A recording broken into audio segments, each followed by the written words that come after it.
বিরোধী আন্দোলন চলাকালে গত ৪ঠা আগস্ট ছাত্রলীগ কর্মী মাহমুদুল হাসান মুন্না খুন হয়।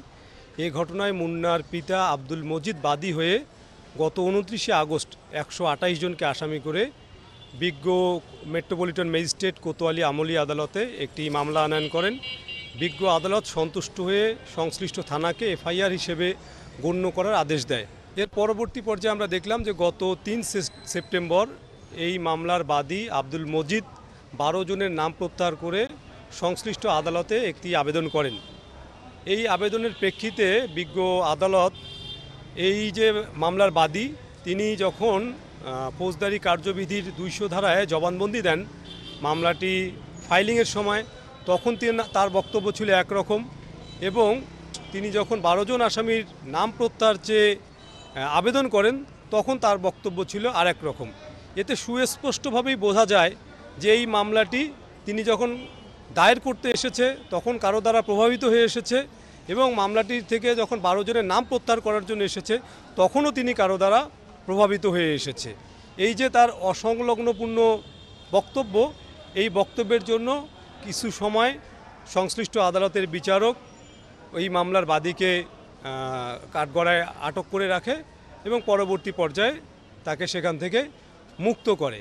এখন আমাদের কথা হচ্ছে যে ছাত্র জনতার অভ্যুত্থানে যারা আহত নিহত হয়েছে, আমরা চাই প্রতিটি ঘটনার বিচার হোক, প্রকৃত অপরাধীরা আইনের আওতায় আসুক।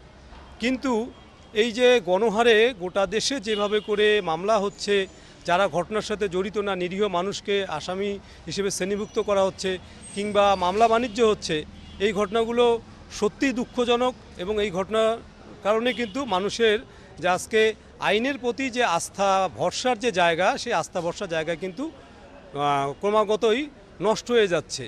আপনারা বিগত দিনে দেখেছেন যে স্বৈরাচারী শেখ হাসিনা সরকার বিরুদ্ধ মতকে দমন করার জন্য গণহারে মিথ্যা মামলা দিয়েছে, মিথ্যা মামলায় গ্রেপ্তার করেছে।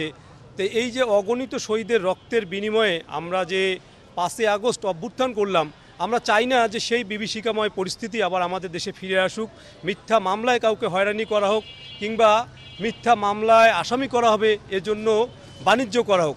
আমরা চাই যে প্রকৃত অপরাধী যারা তাদেরকে বিচারের আওতায় নিয়ে আসবে এবং সুনির্দিষ্ট অভিযোগে ভিত্তিতেই এই মামলাগুলো যেন সংশ্লিষ্ট আদালত এবং সংশ্লিষ্ট থানা এজাহার হিসেবে গণ্য করে।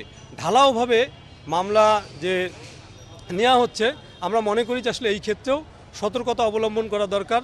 সুনির্দিষ্টভাবে যার যে অভিযোগ, সেই অভিযোগে যেন মামলাগুলো নেওয়া হয়। এবং এখন পর্যন্ত যাদের বিরুদ্ধে মামলা নেওয়া হয়েছে কিন্তু যারা প্রকাশ্যে ঘুরে বেড়াচ্ছে, আমরা চাই যে অবিলম্বে তাদেরকে গ্রেপ্তার করে বিচারের মুখোমুখি করা হোক।